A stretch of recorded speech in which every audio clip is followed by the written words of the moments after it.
शर्म आनी चाहिए। छोटे छोटे देश आतंकवाद को समझकर उन्होंने अपनी जनता की, अपनी संस्कृति की, अपनी भूमि की रक्षा की है। मैं उदाहरण दे रहा हूं, तुरंत ध्यान दीजिए।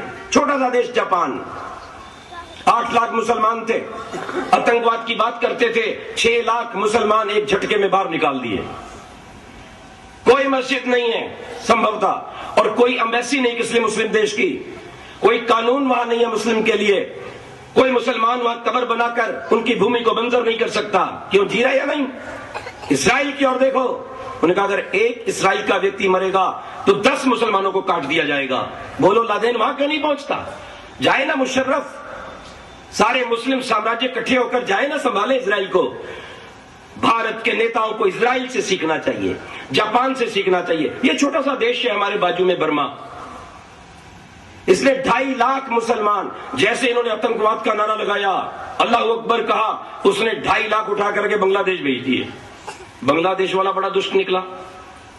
वैसे कुरान के नियम के अनुसार अगर किसी देश से इतने लोग चले जाएं तो उस दूसरे देश को इस्लामिक राज्य वाले को अपनाना चाहिए। इसने नहीं अपनाया, इसने वापस भेजा, जो नहीं गए गोलियों से भून दिया। तो बहुत से मुसलमानों की गोलियों से मारे गए। जो वापस पहुंचे, बर्मा वाले ने भी नहीं रखा, अपना कानून बिल्कुल पक्का कर लिया, वोट का अधिकार समाप्त कर दिया, सरकारी सुविधाओं को रोक दिया। वहां से मुसलमान भागकर मलेशिया आदि चले गए और आधे रास्ते में मर गए। बर्मा शांत, जापान शांत। कंबोडिया को देखिए, कंबोडिया ने सब पादरे कर दिए, सब मस्जिदें तोड़ दी, हज का अधिकार समाप्त, बांगे देने का अधिकार समाप्त, कोई अलग लिपि नहीं है, याद रखना, बिल्कुल शांति।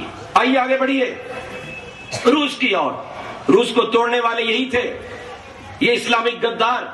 आज रूस ने अपने यहां से हजारों मस्जिदों को बुलडोजर फेर के साफ कर दिया है, अनेकों को फांसी पर लटका दिया, गोलियों से भून दिया। कोई मुसलमान वहां उर्दू भाषा के अंदर अपनी भाषा नहीं लिख सकता, अरबी में नहीं लिख सकता, लिखनी है तो रशियन लिपि रहेगी।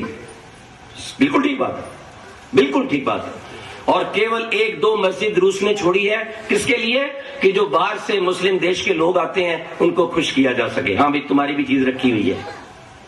बिल्कुल शांति कर दी रूस ने। आगे बढ़िए, चीन की ओर चलता हूं मैं। चीन ने तो भी पिछले दिनों नियम बनाया, हजारों मस्जिदें तोड़ दी, लाखों मुसलमान काट दिए, क्योंकि वो भी वहां पे झंडा लहरा रहे थे चांद तारे का, इस्लामिक राज्य बनाएंगे। काट पीट के सब बराबर कर दिए। किसी नौजवान का हज जाना बंद कर दिया गया, 5 बार नमाज पढ़ना बंद कर दिया। हर मुसलमान को चीनी औरतों से शादी करनी पड़ेगी, चीनी भाषा सीखनी पड़ेगी, और चीनी लिपि में ही वो उर्दू को बोलते हैं। क्यों जी? ये भारत के नेता ऊपर से गिरे हैं, ये देश के गद्दार हैं। आप और हम इन्हें वोट देते हैं, हमारा धन इन्हें प्राप्त होता है, हमारे ऋषियों का देश इनके